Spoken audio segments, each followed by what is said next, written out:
I wanted to start this by saying that this is technically episode 24 of the Tendercare podcast.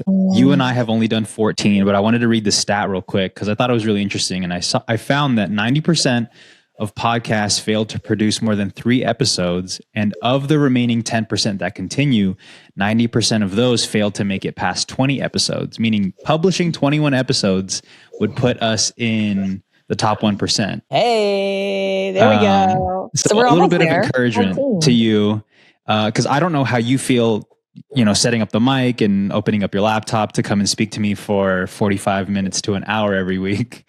I love it. I love it. It's an amazing opportunity to slow down for a second and reflect, which we should all be doing more of.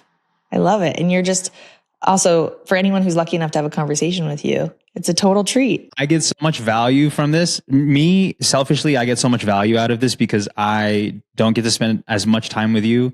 We're literally 3,000 miles away. I don't know how many miles away we are, probably 3,000.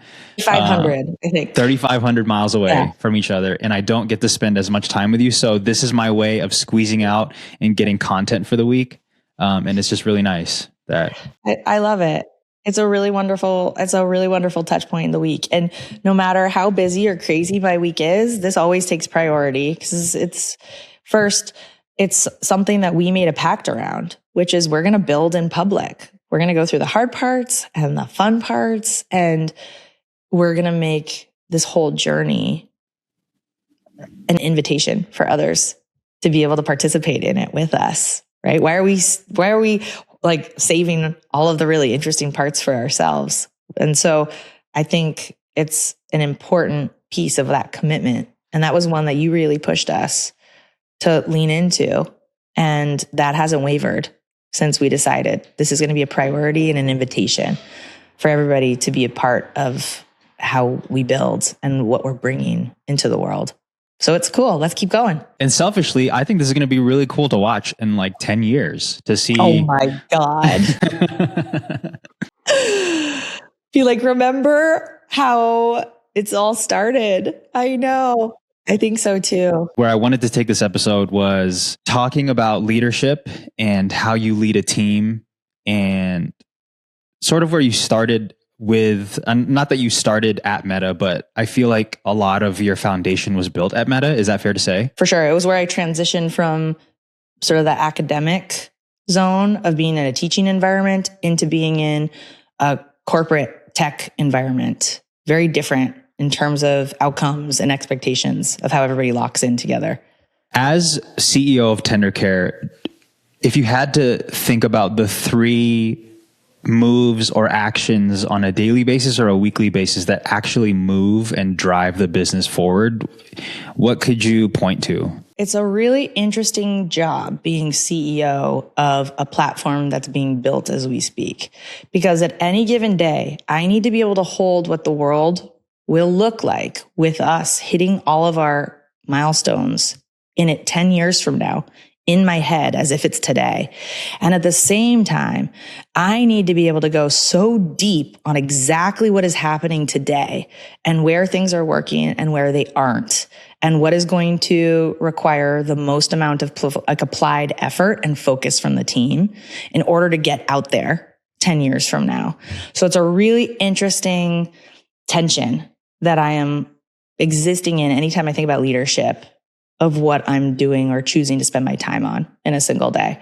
So when I think about what metrics am I really looking at as like those overall top line metrics for how Tendercare is doing, the first is our people. We get nowhere if we don't have the right people and the right talent. So part of what I'm looking at is, do my people have the right resources, the right information to be able to go out and just brilliantly smash all of the objectives that we've agreed on and aligned on? Is this the right group, or are we missing certain skill sets that need to be in seat right now that are going to unblock us or keep things flowing? So I'm looking at overall team health. There's lots of different words for this. It's like happy hustle. How well are things working or not working? And if they're not working, then why? What's going on? And some of this we can't control, right? You have a team member who suddenly gets hit with like a crazy thing that happens in their family, and then they're just out for a little while. Well, then I got to think about, how do we support that person through this while also making sure we shore up momentum in whatever zone they're in. And this stuff happens, right? We're humans. So I'm thinking about team.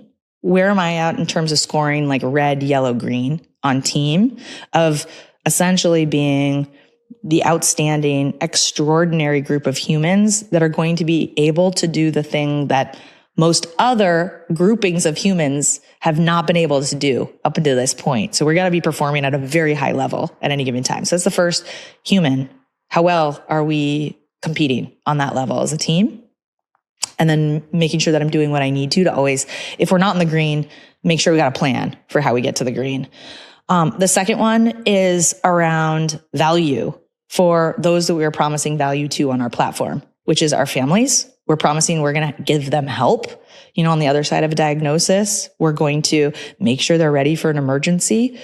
Are we doing this? What are the indicators that are telling us that this value is being appreciated, that it's actually now delivering in a way that we say it will? This could be anything from, you know, the anecdotal, hearing back from some of our amazing families about what the experience is like. It could also be very technical, tactical, what metrics are showing that large groups of people are actually taking actions, like, you know, selecting services that we're recommending that tell us that our engine is working. It's personalized. It's appropriately providing a solution to their problem.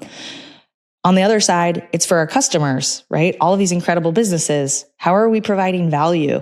What is the feedback we're getting from all of the internal tools we're building for our customers, these businesses who are out there? How many people are showing up for our, you know, internal activation and membership webinars? How engaged are our customers? What numbers are telling us that we're in the red, the yellow, or the green on this? So I'm looking at that and I'm saying, okay, where are we on both of these areas of delivering value? Do we need to be doing more? Are there areas that need more of our attention? And I would say for the third, I think it's like real time external clues that we are clearly on the right track and what we're building is working to get us to that 10-year trajectory. When we are going out and we're communicating ourselves to the many different audiences we talk to, whether that's to the media, to the venture or investor community, whether that's to hospital systems or, you know, social workers, different professional classes, fire departments, and we talk about what we are bringing into the world, what's the reception to this? How well have we fit what we've built into the current problems that exist today to give us the right infrastructure to get there to our 10-year plans, our 10-year goals? I'm listening for something almost that's less specific than, you know, what comes up on a mixed panel board or what, a family has to say about their own personal experience. I'm listening for that give and that pull and invitation from these audiences to keep going. And so that comes in a number of different ways. But based off of all of those, I'm kind of giving us an overall score as a leader on how we're doing against all of this. And you'll see me really communicate with our team and shift focus based off of what those signals are telling us at any given point. And over time, that sort of applied focus and attention every day, like starting every day with that level of awareness, it ultimately ends up giving us real progress, right? We start to see ourselves get like pretty measurable distance in between where our goals or objectives are, where our product currently is at. And we start to see all of it accelerate and start to go a little faster, different parts. Some parts might go a little slower. But it's that applied focus, the same one you're using when you're running a marathon. That's, I think, what real leadership is. It's that ability to go super, super high level across a number of different surface areas and then come right back down into the zones that are going to need the most intensity, the most focus that day, or quite frankly, a team member that needs the most help in one of those zones to really get something moving that we know could go a little faster. You speak about this with so much clarity, like you've thought about this a lot. And what was interesting while you're explaining the three different things that you feel you find the most value in, it's such a contrast to caregiving, because at least for me, caregiving for my grandmother as an ambitious person and somebody who loves to be productive and only do things that provide value, there is no, at least for me, there was no 5-10 year plan for my grandmother. It was, let's think about what's important for today. And most of the time, what's important is making sure that grandma is clean, safe, and comfortable. And it's such a contrast to the work that we do now, because we're always measuring and we're always like looking at past data. When caregiving, you're just trying to make sure that your person is okay. And that's good enough for today. And I'm curious if you struggle with that, because I remember in our first interview, you talked about something that your doctor told you was there is no A or being productive in caregiving. And I wonder if you struggle with that still. Of course. I have to hold the fact that there is a delusion that I am pursuing, which is that somehow this Herculean amount of effort is going to bring my dad back. I know it's not possible. And at the same time, I'm never going to give up anyways. It's kind of like, you hear those stories about, sometimes you'll see this, it'll be like a favorite pet or something where, the owner will pass away or die. And then that pet shows up at the train. I think, and who knows if this is apocryphal or not, that pet will show up at the train every single day at the same time that the owner would have normally gotten off the train. And this is ludicrous, right? Like this makes no sense. But in some way, part of my effort is like opening up the invitation to have this relationship with my dad in a new way, right? I can't have it in the same way that I used to, but I can still actively have a conversation with him, and my tenderness, in the same way you talk about your grandma, my tenderness for my dad, that can manifest in this very alive, very present body of effort that with our incredible team, we are putting out there for other families we haven't met. And in doing that, that spirit of tenderness, of care stays alive, right? And that's such a value for me. I don't know if you feel that way about working on this for others, but it's a way of just sort of extending that intimacy, that love that, we understand on almost like an animal level for those in our family. And to be able to now keep it alive, right? Keep it going for other people. That to me, it makes sense to me on an instinctual level, almost more than an intellectual level, how that works. And then the other piece that I would say is, I feel really lucky. I feel privileged. I have a partner who's willing to drop the kids off at school. I had a dad who had a pension, so I didn't go bankrupt over having to provide care for him. All of these things are luck, right? This didn't have to happen this way. And so part of also what I think about is like, well, what do I do with this immense privilege when I know so many others are out there? All they can think about is, how do I keep my loved ones safe today? How do I keep them in dignity and clean and feeling loved? There's no room to do more than that. And so I think, well, if I have this privilege, I should be using it to help everyone who is actively doing this work. How do we provide the air cover for them so that they continue to do this, but we can think even bigger on what can help them even more? That feels like a responsibility that we owe everyone, right? Because, you've been in this. There's no room to start to advocate for everybody else. You're just trying to get by. So to build out infrastructure, to go out and like really lobby to make this experience better for our loved ones, for sure, for families we'll never meet. It feels like something where I would ask, how could we not do it if we've got the capacity and the energy to? If I had to guess, this first started when you were at Meta and you started the first ever caregiver group, right? Within the organization. Mm-hmm. When you first started rallying the troops and were trying to bring people together to talk about what resources are helping or whatever the goal was at the time, do you remember those early days of trying to gather everybody and like figuring out like, what are you doing for your loved one, or what are you doing in your caregiving journey? Can you talk about that a little bit? First, I had no idea there was anyone else out there. I didn't even know what a caregiver was. I was looking for someone to commiserate with at work that could understand how insane it is to try and stay employed and also be doing all of this stuff on the back end where you're getting calls from doctors in the middle of the day. Like, you can't even schedule these calls. They just come at you. And so it's just impossible to try and show up professional and focused, when you're busy doing these things. I would like crowd into empty conference rooms and trying to talk my dad off a ledge after he got diagnosed because he's just so upset and I don't know how to comfort him. And I remember how insane this was. So I was just looking for friends. That's really it. Like, maybe that's what all of this boils down to. I just need a friend. I was like, man, this is super hard. And so I did that as my sort of like hanging a sign out there in the Facebook universe at that point to be like, is there anyone else out here that's having this kind of experience? Like, please come be my friend.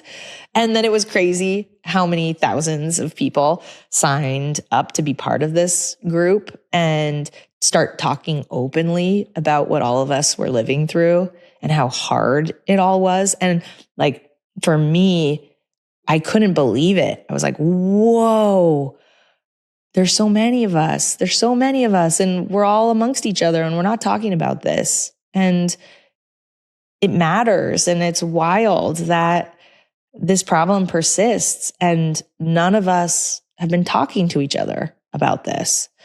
And I think at that point, I was relieved that it wasn't just my family. It wasn't like we just happened to have all of this insane bad luck, but that I was part of this broader experience of what it means to be a kid growing up and wanting to take care of someone in our family that we love. In my case, my dad. And I still didn't really know what I was going to do with all of this at that point. It was more just like, shoot, this is way more broken than I thought. That's great in some ways, because now I don't feel like it's just my family, but also really bad in a lot of other ways, because this is like super broken for all of us.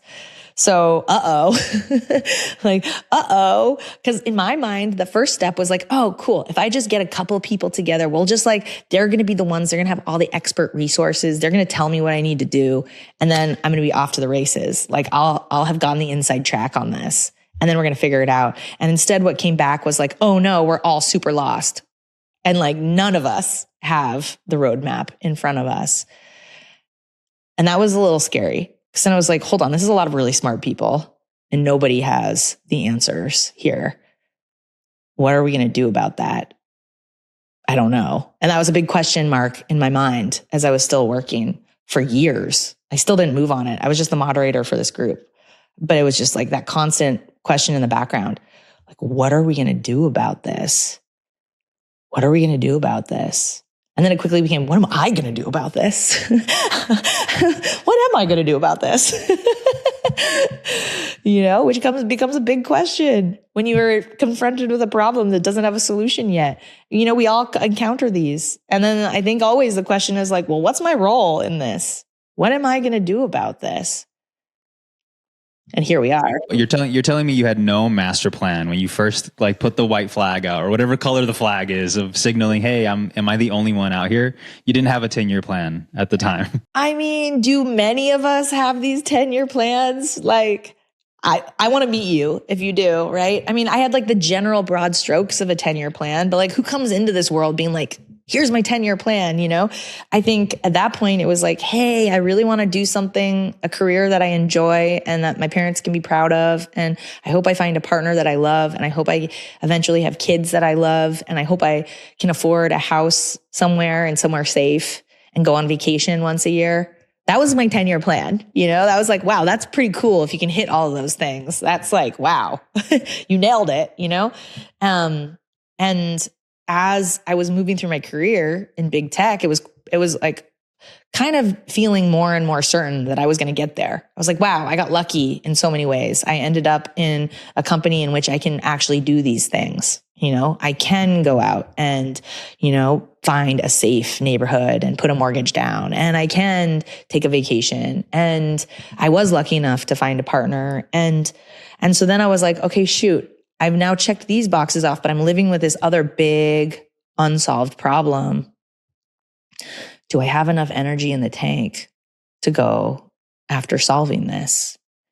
And that was a big question, because I was like, well, am I crazy? Like, someone else certainly will have more energy to go do this and go fix this, because it's so obvious that this problem needs to be fixed. But I kept waiting and nothing was hitting the market. I was going to be the first customer. I was like, come on, like, somebody go build an easier way to do this. And I just kept waiting. And at a certain point, I don't know how you feel about waiting. Like, I'm pretty impatient. Like, there's only so long you can wait for something you really need before it's like, okay, I'm done waiting. If nobody's going to actually give this to me, maybe the next best option is to go build it myself. Sure, that's definitely the answer. You know, because at some point, like, you realize, like, no help is coming.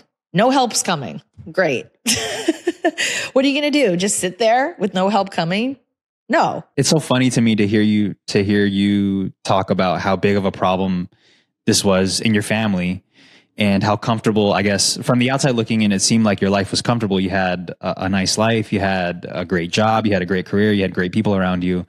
But to have this looming problem and this never ending longing to fix this hole or to plug this hole, to then go out and do the harder thing, to go take this problem that you have and to go take on a different problem of starting a completely new business in a completely new category with zero knowledge of how you're going to do it, but you're going to do it anyways. That doesn't really sound like the norm to me. When you put it that way, yeah, I'm glad I didn't meet you when I was first starting out, because I would have been like, shoot, this feels incredibly daunting. I better go sleep on this. No, I mean, at that time, you're living with the problem long enough. It's like a pebble in your shoe. Like, it just gets more and more painful. And don't forget, I'm taking care of my dad this whole time. So this is very active. It's not theoretical for me. I'm actively working through this. I'm actively having to make all these decisions. And they're all increasingly brutal. I don't feel like I have the right answers. I don't know what questions to ask. I don't even know what this whole category looks like. What should I be asking? What services should we be thinking about for my dad? And so I'm living through this as all of this is happening. And I also grew up with a dad who just really enjoyed doing hard things.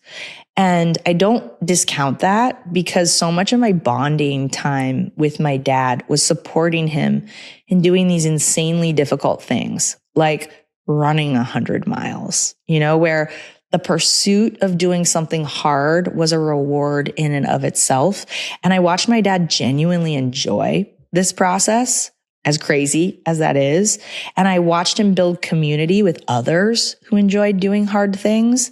And I watched the purpose that they drew from this. And collectively, like, you can't run a race for someone else, right? But you can be there at the same race, encouraging each other and filling your life with achievable challenges. And so I think also my perspective on doing something hard was really colored by watching my dad do this in a completely different category in long-term running, but maybe thinking about doing something hard as the enjoyable pursuit itself versus actually pulling off doing the hard thing. Like, the choosing of filling my life with something hard enough to fill it also gave dignity to my own life, because then you are really devoting your energy to something that feels like, if you make any progress on this, that is sufficiently valuable application of your life force towards something. And that feels really good. Like, that just, for anyone, like, I've certainly been there, anyone who's like loved their job or hated their job, it is a night and day difference between what your day feels like to you, right? Like, one way, if you hate your job, it's like your life is just circling a toilet bowl. You're sitting there waiting for the day to speed up, basically hoping to die sooner, right? That's essentially what we're doing. And the other, where you're working with a team you respect, where you're working on something you care about deeply, it's like time goes out the window. And now you are just almost dancing through the day in ways that feel like it's just a completely different experience of what it means to be alive. So to me, it was much less of like, shoot, this is crazy. What am I doing? Although there was definitely some of that, and more like, wow, this might be the doorway that just opened up for me to move into that state with how I wanted to spend my life and how I wanted to spend my like productive working life. A couple of things that you spoke on. One, I relate so much to your dad in running, although I've never ran 100 miles and I don't plan on running 100 miles anytime soon. The pursuit of running a distance that most people wouldn't even drive is something that is so compelling to me. And it's not about finishing the 100 miles. It's really about who you become along the way in the 100 miles that is so attractive to me. And it seems even crazier to people on the outside because you get nothing but a medal. And sometimes you don't even get a medal. Sometimes you don't get anything, like a peanut butter and jelly sandwich. Right. Sometimes you just get a couple blisters and a high five, maybe from a teammate. Yeah. But there's something so attractive about that to me. And it makes sense why you've done what you've done.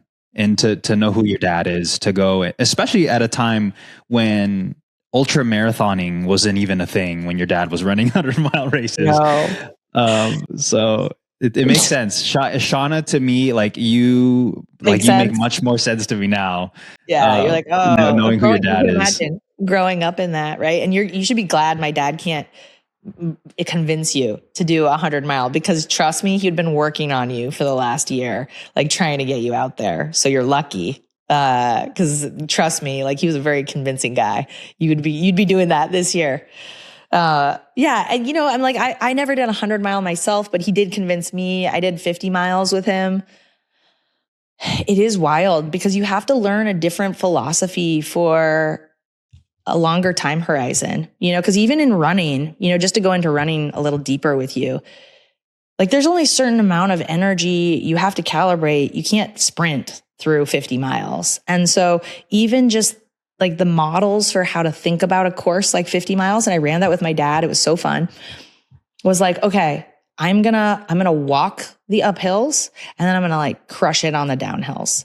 And I'm gonna have that discipline. Even from the beginning, when I have tons of energy and I could probably run up the uphills, I'm going to walk these uphills like on mile 1, right? Because my strategy is that if I can crush it on the downhills and I'm giving myself the break to let my heart rate go down, then I will have enough in the tank to get me all the way to the finish line. And it's really fun to be so present and have a strategy like that and then watch it pay off, right? Which is so satisfying to do. And so that's what I did. I walked all the uphills, ran the downhills. I had runners like blowing by me in the first 10 miles, who I then eventually passed, right? Mile like 37, mile 40, who are just out of gas at that point. So I think it just taught me a lot about mental endurance and resilience and having a really good plan going into something and then having the discipline to follow it. Even when there's a ton of hype and things going on, just remember, like, everybody is running their own race. That's not your race. You're going to stay focused on your plan. And then you are going to be very, very present in that experience. And I think there's a lot of us building tendercare that feels very similar. I'm such a sucker for running analogies and drawing parallels from running, because, I mean, if you're running a business, to me, there's no difference in running 100 miles and running a business. If you have a really solid plan and you don't sprint when you're not supposed to sprint, and you stay focused and disciplined on the plan that you set out, you will eventually win. You just got to keep going, right? You just got to keep going. Exactly. And I think about that a lot too today, because there's so much hype in business. Like, so much of this is hype all the time. There's different things. And I've been through enough of these zones when, everybody's super excited about one thing. They're excited about the metaverse. They're excited about, crypto. They're excited about, AGI. They're excited about, yesteryear, it was like shift to mobile. And in between these zones, there's a lot of incredible, important, necessary business and infrastructure that gets built. And I think about that because it's easy to get distracted, right? And to be like, oh, well, everyone else is excited about this other thing. What am I doing? Why am I not working on something that everybody's excited about, right? And it's the same thing of like somebody sprinting around you, and just run your race, man. Like, it's the biggest challenger is yourself in that. Run your race, and eventually the results will show what that strategy ultimately, like the strength of that strategy ended up, the merit and, the success of whether that strategy actually worked.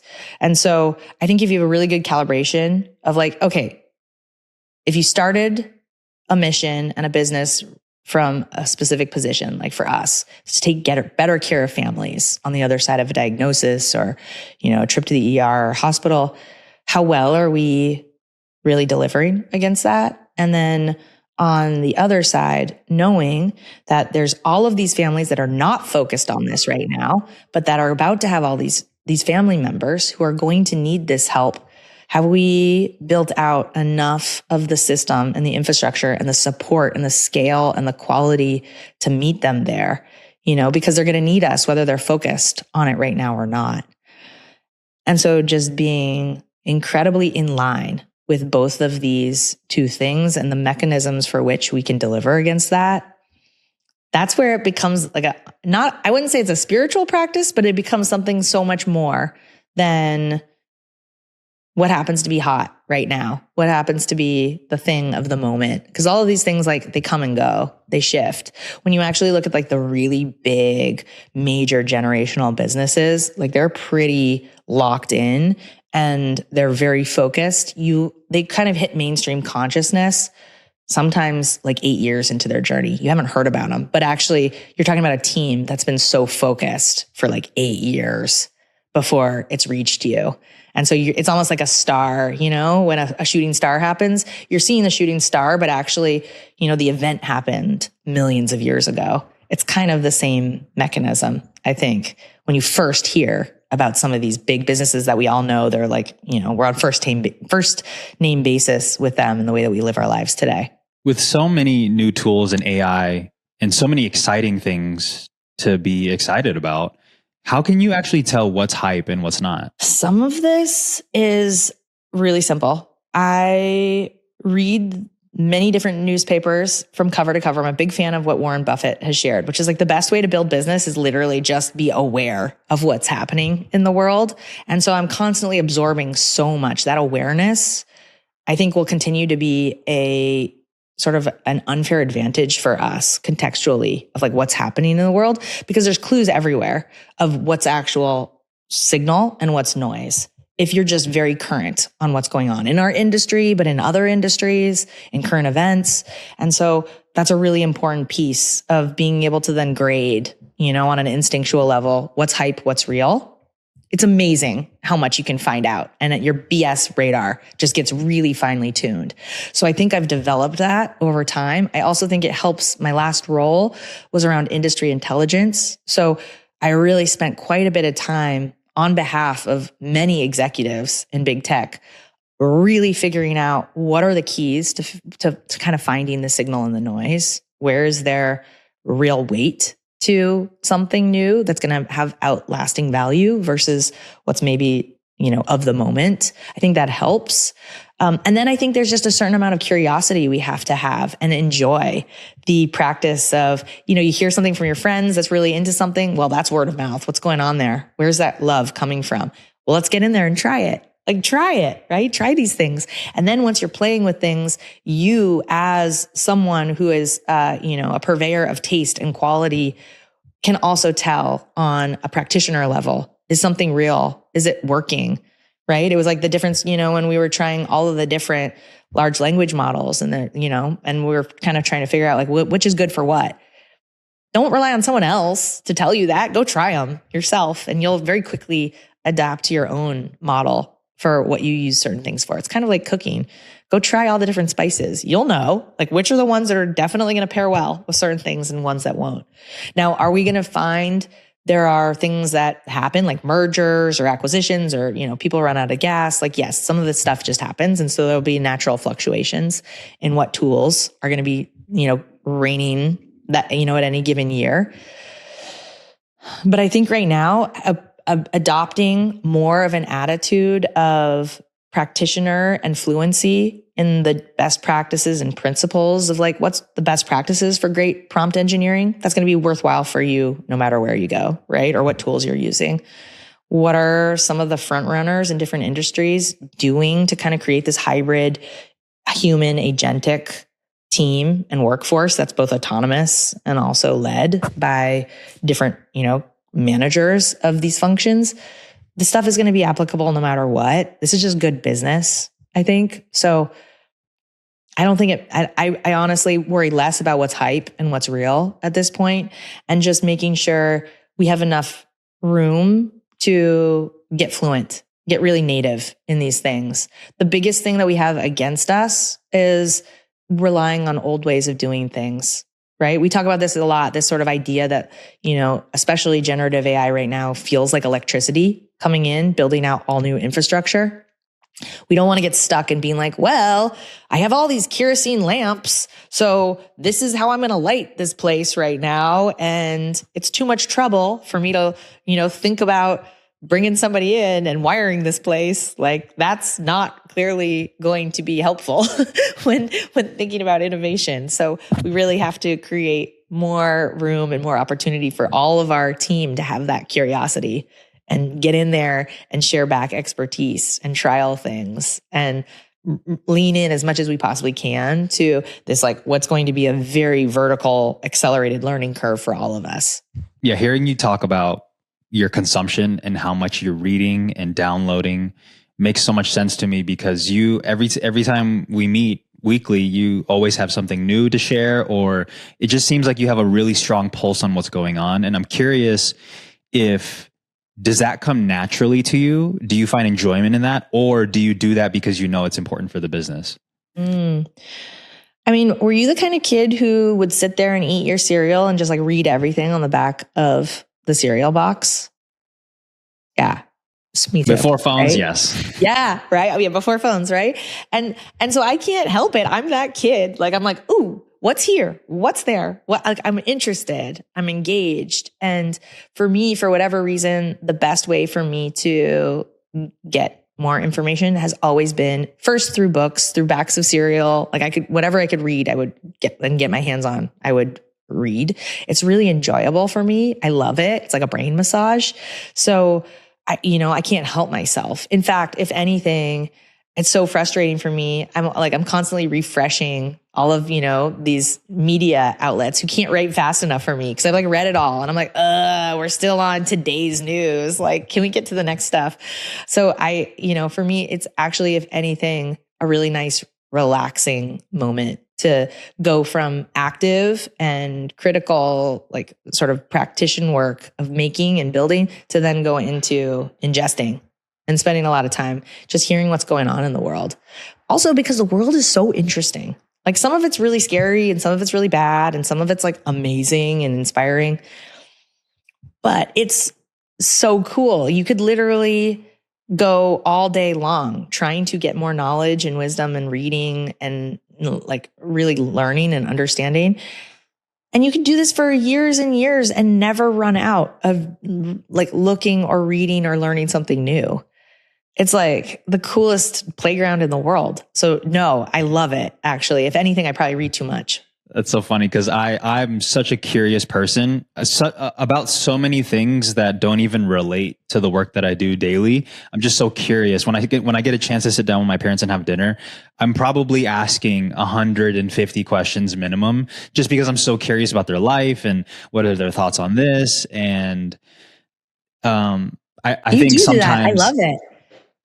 I'm just such a curious person, and I can see how that can come across as really pestering or annoying to some people, because it's like, yo, stop asking me so many questions. Like, but I'm just naturally a curious person. And sometimes I am burdened, and I use that word intentionally. I'm burdened by my curiosity, because when I'm curious about something, and because I make content, and that's where I feel I drive the most value, is by publishing stuff. When I learn so much and I want to implement, I find that I can't implement as fast or as much as I'm inspired. Does that make sense? I mean, are you noticing it's getting easier? A little bit now with the tools that we have, but am just so curious about, because like when I consume a piece of content that is about whatever, and I'm like, oh, that's really curious. I wonder if I can create 17 different things around this and post them all at once so that I can see if my hypothesis is true to this or not. And sometimes I even get in my own way, because I'm like, well, I can't do, I put limits on myself. Like I can't post 17 pieces at once. Like what, that I might not get rewarded for that. So it's this really like interesting dance that I'm doing on a weekly basis of consuming, being really interested and wanting to create 18 different things around it. And then also having another piece of it where I'm like, I can't do that, but I can. You can. I'm getting in my own way. Yeah. All the time. Where there's a will, there's a way. Why don't you set up like a Finsta or a fake channel, like a learning channel? And just, this could be your permission to be like, this is my crazy, like moonshots. And I want to do everything here. And I want to do it in a space in which I've given myself permission to do some of this work. I think that'd be really cool for you. I'm reading the biography for Leonardo da Vinci right now. So I'm just like, he's cool. Right. And one of the things that he does is just massive experimentation. Like just this guy grew up in an environment in which it was encouraged in him, and his curiosity. I'm hard pressed to meet anyone who's as curious as Leonardo da Vinci. Like he was dissecting animals to understand the muscles under the cheeks. He was sitting out and observing like crazy things. He was building bridges with sticks that you could carry with you with no nails. And just because, like, he was curious how this works, like suspension. Like who does that? Like who, what? And I would love to talk to him. It just really felt like he spent zero time censoring himself or filtering himself of like, is this a legitimate question? If anything, it just felt like he had infinite questions about the world and the way the world worked.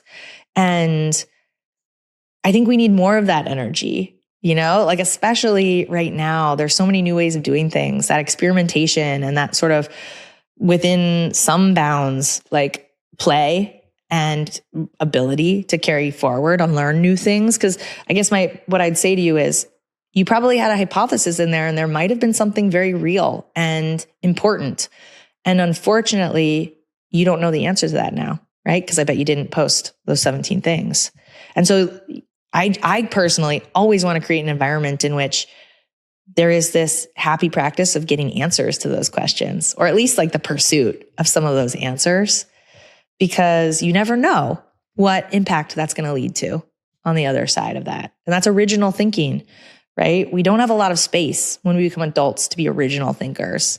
Most of what we do is try not to mess it up. Like try not to mess up the thing that we have to do that was like already thought of by someone else, And that's okay. That's okay. And we need that. We need maintaining systems. But I also think there's so much in bringing new solutions. We've got a lot of new problems. So, we're going to need to be able to do things and be okay with not all of them working out as we experiment how to do these new things that society is going to be asking us to do. Right. So that's all to say, I hope you post those 17 things. Find a way, get a Finsta, like go learn, right? Go see if you were right. Yeah, I think that's valid. I think having a Finsta, it would just give me the freedom, it would give me the freedom to put my ego down and put my pride aside to just learn. And experiment and dissect a frog and see what's inside. Yeah. I mean, truly, I think the worst thing that we possibly have to counteract invention and innovation and learning is defending our reputation. The older we get and the more reputation we've accrued or built up, the more we have to lose. And so our rate of progress of being able to now lean into doing things in new ways inevitably starts to slow down as we're doing this sort of risk factoring of like, will this make me look stupid? Will, this have consequences now that I'm going to have to defend on the other side? And so this is just part of life. This is natural. It's just and it's going to be a natural thing that it'll creep up on you. You'll get more and more tax, right? The more successes you have, the harder it becomes to actually produce in the same environment you had that led to those successes. That's so accurate. I think so much about Nemi and your daughter, who is so curious about the world. And to So me, cool. on the outside looking in, as somebody who doesn't get to spend as much time with her as you do, obviously, she experiments and is, to me, it doesn't seem like she's plagued by how is this going to make me look. And she's just like, let me just see what happens if I do this thing. With whatever the consequences are, I'll figure it out later. Yeah. I mean, but I like, think it's a lesson that we can learn from that. There's a lesson there. yeah, I mean, she's really, really into mud pies right now, which is actually kind of problematic for me, at least more problematic for my lawn. So she's like, this is great. I'm just going to start digging this up. And then I'm going to start putting this into milk jugs. And then I'm going to start leaving those milk jugs everywhere. And I'm like, oh my God, we look insane. So we're trying to learn the lesson of like, it's great to experiment, but then put your things away on the other side of that. So experimentation within constraints. One, what are you super excited about with what's going on at tendercare? And what are you grateful for with what's going on at tendercare? At any given moment, there's so much progress. There's so much to be excited about. Part of what I'm currently most excited about at tendercare is feeling like we've done enough of the work on the back infrastructure of how do we power this amazing machine that generates so much trust and value, that now we get to do the fun part of going out in front of families and getting the word out there. And I'm really excited right now about going out across the country with you, Chris, and getting all of these loved ones emergency ready, introducing them to a new way of being able to take care of each other on our platform, going out to hospitals and social workers and case managers and emergency services, and making sure tendercare is the first thing on their lips when they're face to face with a family who's sitting there like, help, you know? This is why we did it all. This is where all the work comes in. I'm really excited. And we're basically gearing up now to go do like a massive, big effort to go and educate everyone on now this amazing new platform that is right there waiting for them. So that's going to be a lot of fun because this is who we're doing it for ultimately. The second thing I'm really excited about, I am, because of the work we're doing by bringing the elder care industry onto our platform, coming in contact with like these incredibly inspiring leaders in each city. I was just on the phone with one earlier, right before we jumped on this pod. And these guys have been at this for a long time. They are devoting themselves to caring for families. They have a lot of ideas. They're really smart.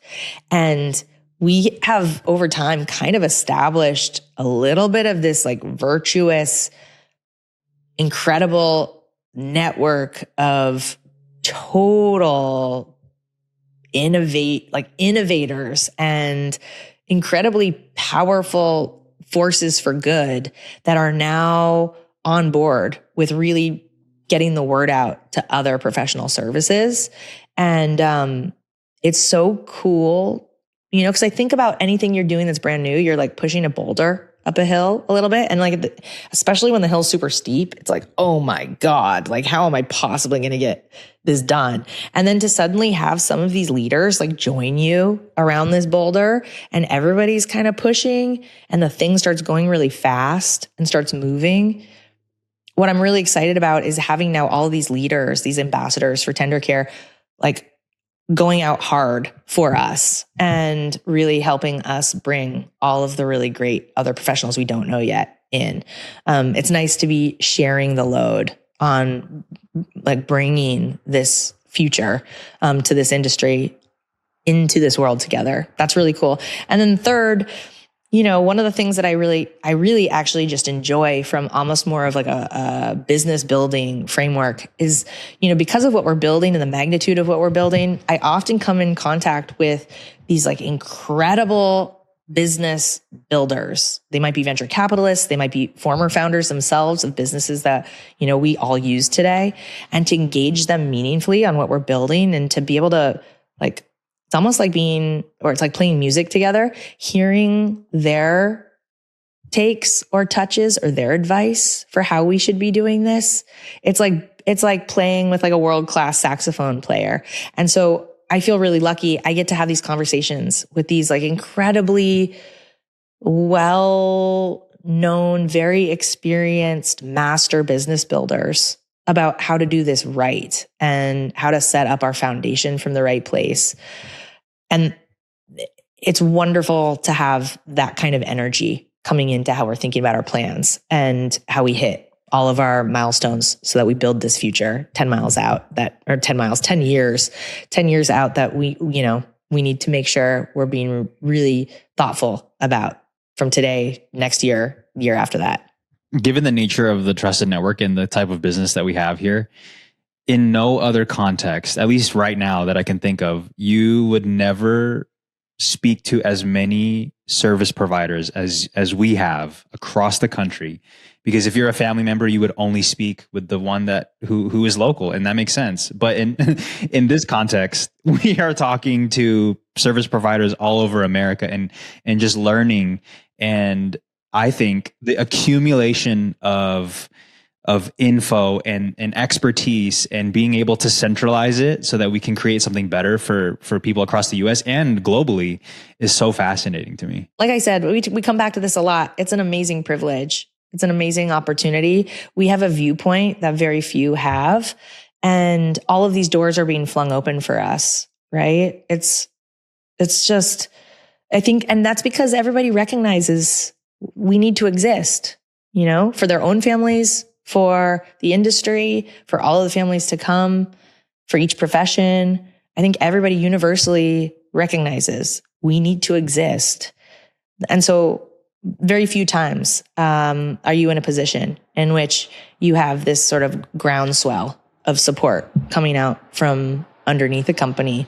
And so it's our responsibility to make sure we're good stewards of that and we're building the right things and we're listening and, continuing to go out there and focus on making sure that everything we do is like really aligned, to our number one goal of helping families through this and to only creating more trust and easier pathways to solving a lot of the real problems that families need more help with.